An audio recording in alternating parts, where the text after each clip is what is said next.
tahanan.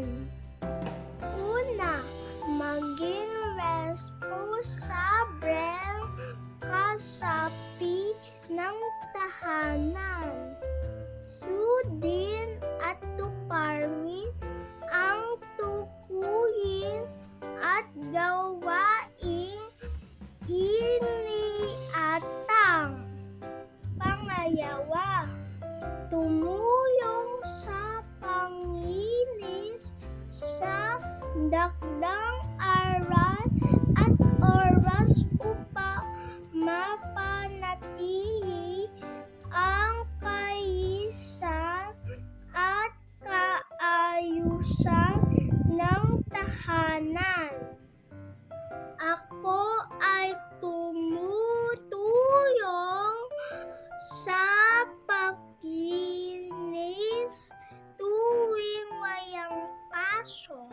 Pangatlo, ilagay o ibalik sa tamang lugar ang mga kakamitang ginamit upang maiwasan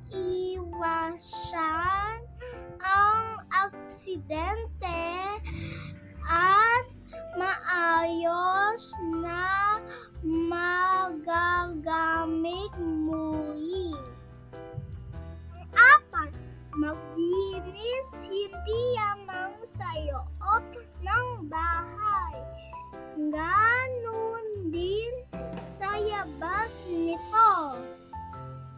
Panglimang, maging masaya sa pagtulong sa mga gawain upang maging magaan ang pagsasagawa nito.